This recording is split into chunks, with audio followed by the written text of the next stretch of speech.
Today in this video we will learn about derivations of resistance through series and parallel connection.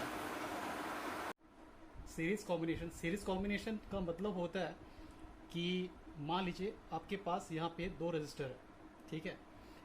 हमारा एक point इस register का ये point है और दूसरा एक रजिस्टर का ये पॉइंट है और ये पॉइंट है। ये रजिस्टर R1 है और ये रजिस्टर R2 है। जब सेकेंड रजिस्टर का और फर्स्ट रजिस्टर का, दोनों रजिस्टर का जो कनेक्शन है सिंगल पॉइंट पर अगर रहता है तो हम बोल सकते हैं उस कंडीशन में ये दोनों सीरीज में। अगर हम इसी तरह से सिमिलरली यहाँ पे कोई रजिस्टर लगा देते हैं तो यहाँ पे मान लेते हैं वो रजिस्टर है R3। अब देखिए ये R3 का रजिस्टर और ये R2 का रजिस्टर, ये दोनों कनेक्टेड है इस पॉइंट पे। दैट मीन्स ये कॉमन पॉइंट हो गया, तो हम बोल सकते हैं कि R2 R3 के साथ सीरीज कॉम्बिनेशन में। तो इस तरह से ये तीनों रजिस्टर सीरीज कॉम्बिनेशन में।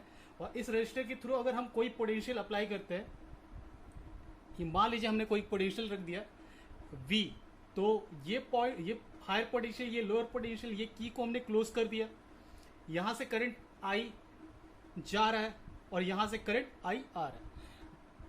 अब देखिए यहाँ पे हमारे पास दो पॉइंट हम कंसिडर करें, ये पॉइंट A और ये पॉइंट B। ये A B के बीच में जो करंट पास होगा वो करंट होगा सेम। दैट मीन्स जितना करंट A के थ्रू पास होगा वही करंट B के थ्रू भी पास होगा। ऐसा क्यों होगा? क्योंकि सीरीज कनेक्शन में करंट चेंज नहीं होता है। यहाँ पे हमने अप्लाई किया पोटेंशियल, ये पोटेंशियल इस रेजिस्टेंस के थ्रू, मान लेते हैं हम यहाँ पे इन दो पॉइंट के बीच का जो पोटेंशियल है ये मान लेते हैं हम V1 है। इन दो पॉइंट के बीच का पोटेंशियल ये हम मान लेते हैं V2 है और इन दो पॉइंट के बीच का पोटेंशियल हम मान लेते हैं V3 है।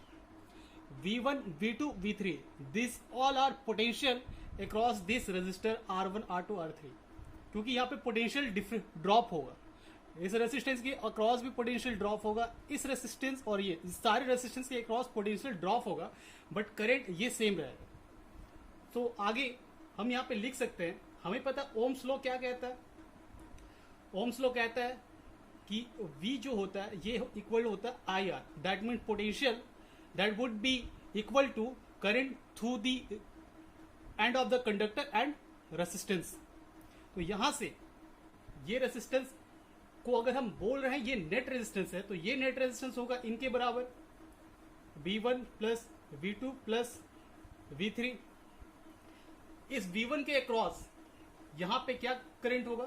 तो V1 के अक्रॉस हमारे पास इस फॉर्मूला के अकॉर्डिंग करंट, चूंकि करंट तो सेम है तो हम इस यहां पे लिखेंगे I करंट ही इसके थ्रू पास होगा, बट रेजिस्टेंस है R1 और V2 के सिमिलरली V2 के अक्रॉस हम लिख सकते हैं और सिमिलरली V3 के अक्रॉस भी लिख सकते हैं, V3 equal to I R3। सो हम यहाँ पे लिख सकते हैं V equal to V1 V2 plus V3। तो V का वैल्यू हमारे पास है I R, V1 का वैल्यू है I R1, similarly I R2 plus I R3। यहाँ पे ये सारे वैल्यूज है, ये V1 V2 और V3 इसकी वैल्यूज है। आगे हम यहाँ पे नेक्स्ट I कॉमन कर सकते हैं, देन हम लिख सकते हैं R equal to R1 plus R2 plus R3। हम इस R को बोल सकते हैं इक्विवेलेंट रेजिस्टेंस। ये हमारा नेक्स्ट डेरिवेशन है पैरेलल कॉम्बिनेशन का। हमारे पास यहाँ पे पैरेलल कॉम्बिनेशन में तीन रेजिस्टेंस है R1, R2, R3। ये हमारा पोटेंशियल हमने अप्लाई किया इस सर्किट के across, and A and B are two points जो रेजिस्टेंस के अक्रॉस रखा हुआ है। अब हम यहाँ पे जो करंट पास होगा I, ये करंट यहाँ पे इक्वली डिवाइड होगा।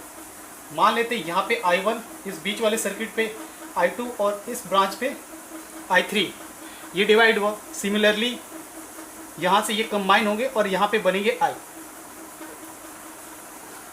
सो हम यहाँ पे बोल सकते हैं कि A और B के अक्रॉस जो पोटेंशियल है, मतलब इस दो पॉइंट के बीच का जो पोटेंशियल है ये V होगा। मतलब यहाँ पे पोटेंशियल चेंज नहीं होगा। According to Ohm's law I equal to V by R। So potential जो है यहाँ पे A से B तक ये सेम है। Only R is changing and I is changing. So I1 के लिए हम लिख सकते हैं V R1.